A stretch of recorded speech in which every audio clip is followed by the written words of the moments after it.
할렐루야. 함양제일교회 교회 여러분, 여러분의 삶에 주님의 크신 평강이 항상 함께하기를 소망합니다. 함께 보실 말씀은 요한복음 19장에서 21장 말씀입니다.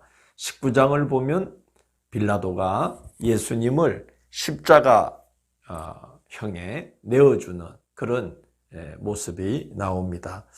우리가 사도신경을 암송할 때 본디오 빌라도에게 고난을 받으사 십자가에 못 박혀 죽으시고 라는 신앙의 고백을 하지 않습니까? 빌라도는 오고 오는 세대의 그리스도인들에게 아마 그렇게 끝없이 부끄러운 이름으로 거론될 것입니다. 그가 19장 10절을 보면 예수님 앞에서 이런 말을 해요. 내가 너를 놓을 고난도 있고 십자가에 못 박을 고난도 있는 줄 알지 못하느냐?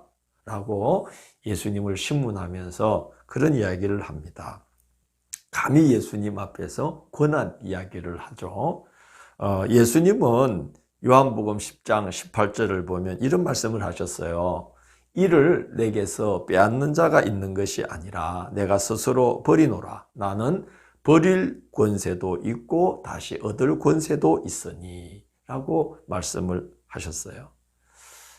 그런 예수님이신데 그 빌라도가 내가 너를 놓을 고난도 있고 십자가에 못 박을 고난도 있다 그럴 때에 놓아달라고 하겠습니까?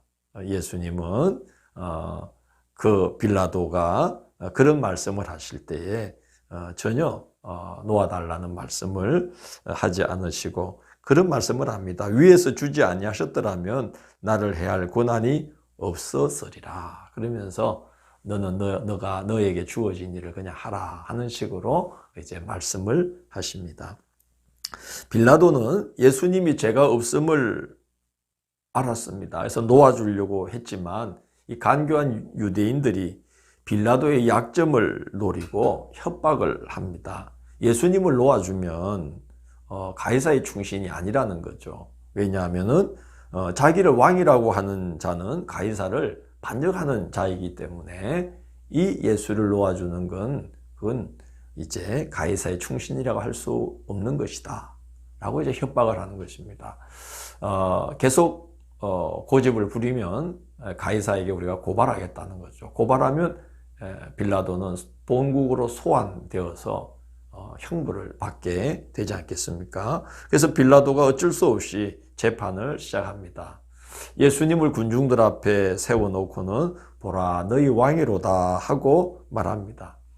빌라도가 이렇게 예수님을 소개한 것은 예수님이 밤새 고문당하시고 구타당하시고 채찍질 당하고 뭐 살점이 다 떨어져 나가기도 하고 뭐 그 만신창이가 된 죄로 지금 서 계신데 그 예수님을 가리키면서 이렇게 지금 이런 상태에 있는 자가 어찌 반역을 할 수 있겠느냐 그러면서 예수님이 무죄라는 것을 이제 이야기하려고 그렇게 보라 너희 왕이로다 하면서 자 봐라 이분이 정말 너희들에게 너희들이 말하는 정말 너희의 왕일 수 있겠느냐 하고 이제 빌라도가 이야기를 한 것입니다. 그러나 백성들은 예수를 십자가에 못 박으라고 아우성을 치죠. 그래서 빌라도는 어쩔 수 없이 예수님을 백성들에게 내어줍니다. 예수님은 십자가를 짊어지시고 이제 다 이루었다 이렇게 말씀하시고 숨을 거두십니다. 하나님께서 당신을 통해서 이루고자 하셨던 모든 일들이 온전히 이루어졌음을 고백하시고 하나님께 영광을 돌리시는 말씀이 바로 이 말씀 다 이루었다 하시는 말씀입니다. 단 한 번도 걸음을 헛디지 않으셨고 시종일관 하나님의 뜻을 온전히 받들고 승리하신 예수님이십니다. 우리도 참 이 예수님의 모습을 본받아서 우리의 신앙의 걸음을 내디뎌야 되겠어요.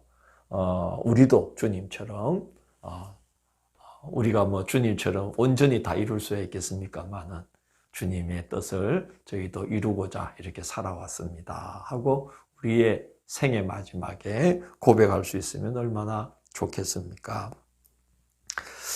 십자가로 예수님이 향하시는 모습을 보고 이 감화받은 자들이 많았습니다. 복음서에 보면은 백부장도 예수님이 십자가 지시는 걸 보고 이는 진실로 하나님의 아들이로소이다.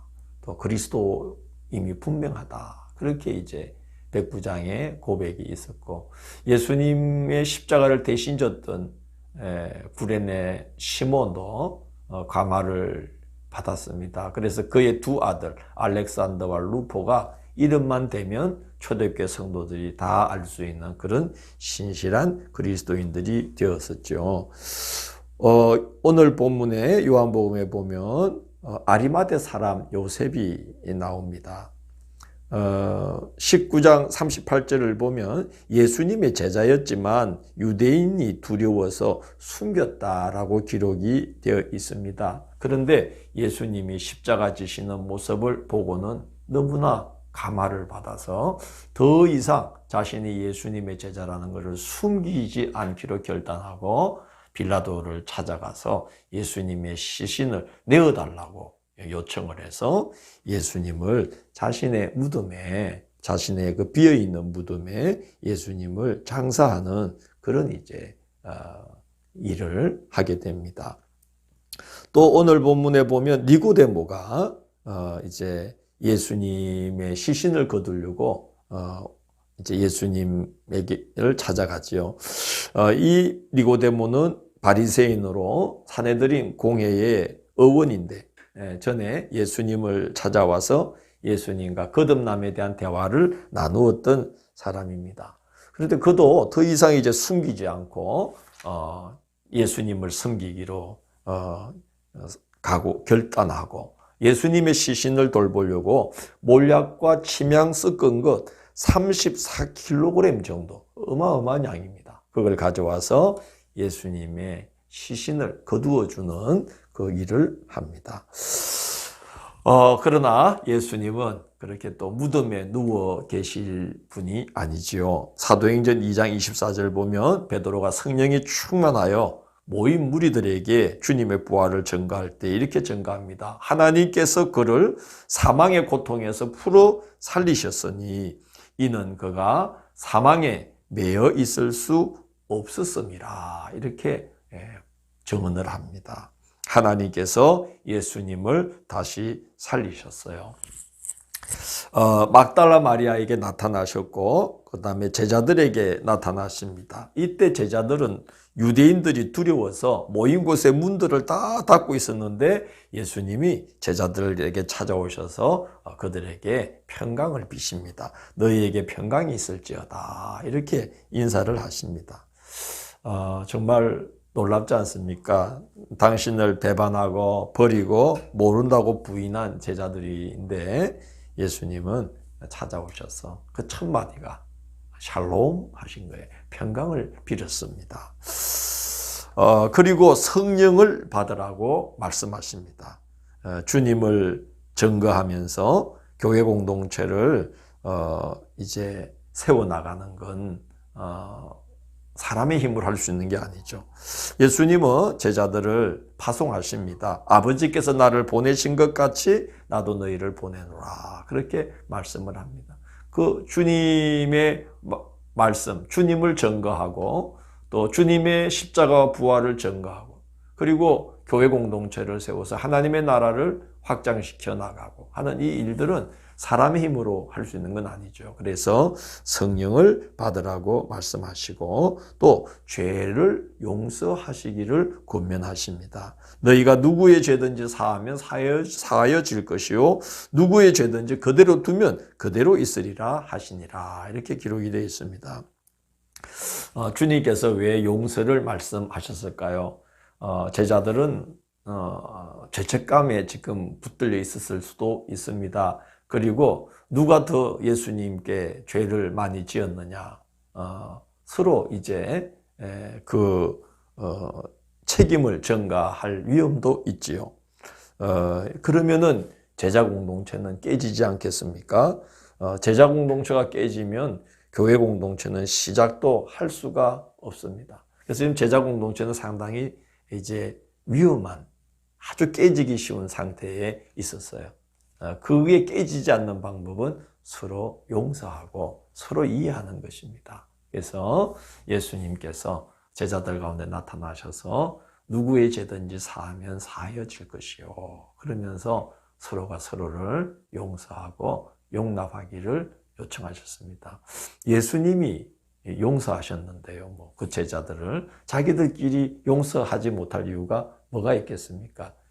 가장 큰 죄를 지은 그들이 예수님이 그들의 죄를 용서해 주셨는데 자기들끼리 용서하지 못할 이유가 하나도 없겠죠.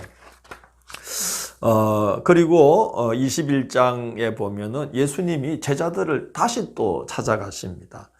21장 2절 3절 보면 베드로가 나는 물고기 잡으러 가겠노라 이렇게 말을 하자 거기 있던 제자들을 한 7명 정도가 베드로를 따라 났습니다. 물고기 잡으러 가겠다. 이게 뭐 어떤 먹을 걸 구하러 가겠다는 정도의 뜻이 아니고 그냥 쉽게 말하자면 아유 이제 나는 그냥 물고기나 잡을 거야 이러고 이제 옛날 생활로 이제 옛 생활로 돌아간다는 것입니다. 그래서 이제 같이들 가서 물고기 고기잡이를 하는 거죠. 근데 참 예수님께서 그들이 고기잡이 하는 곳으로 다시 찾아가셔서 처음 제자들을 부르실 때와 같이 그물을 배 오른편에 던지게 하셔서 많은 물고기가 잡히게 하십니다. 제자들이 그제야 예수님을 알아보죠.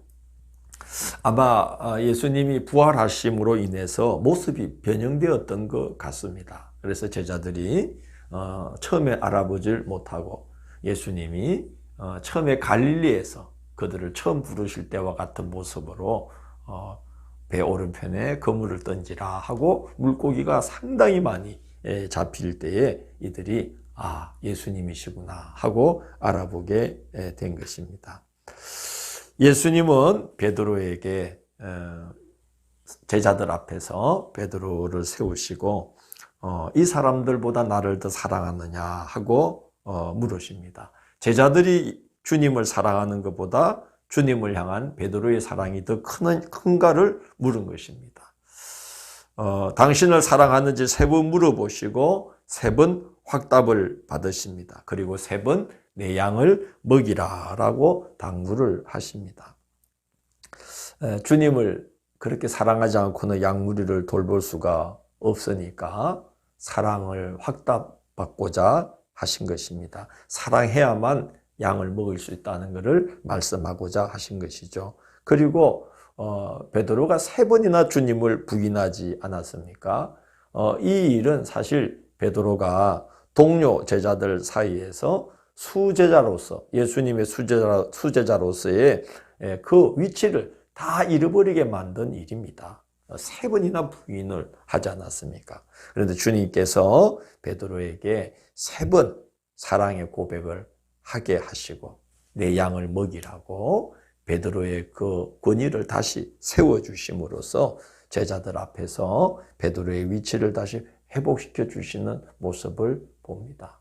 그리고 베드로가 이제 주님 위해서 주님처럼 순교할 그런 길을 걷게 될 것임을 이제 주님이 말씀하면서 베드로가 또 제자 공동체를 잘 이끌 수 있도록 주님께서 이렇게 베드로를 세워주시는 그런 모습을 보게 됩니다. 우리가 이 예수님의 십자가와 부활을 보면 참 얻을 권세도 있고 버릴 권세도 있으셨는데 묵묵히 자기를 버리시는 모습을 보면서 참된 순종이 이런 것이구나 하는 것을 보게 됩니다. 또 부활하셔서 제자들을 사명의 자리로 거듭 다시 불러내시는 모습을 보면서 참된 사랑이 이런 것이구나 하는 것을 또 생각하게 됩니다.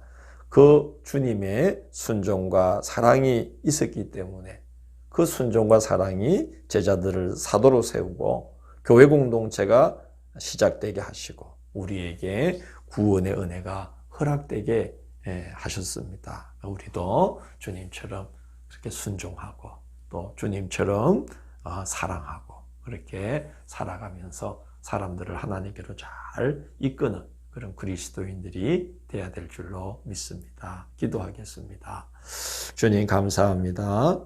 또 요한복음을 통해서 우리 주님이 어떤 분이신지를 주님의 그 자기 선언을 통해서 예수님을 보다 깊이 알 수 있도록 은혜를 베풀어 주시고 그리고 또 이렇게 끝없이 제자들을 사랑하시고 그 사랑으로 제자들을 다시 세워나가시는 주님의 깊고도 큰 사랑을 보게 되어 감사합니다. 주님, 저희들도 늘 주님을 의지하고 믿고 그리고 주님을 본받아서 저희들도 항상 순종하고 그리고 정말 큰 사랑으로 사람들을 품고 사랑함으로 인하여 하나님의 사람들을 많이 세워내는 그런 우리의 남은 삶들이 될 수 있도록 인도하여 주옵소서. 예수님 이름으로 기도드립니다. 아멘.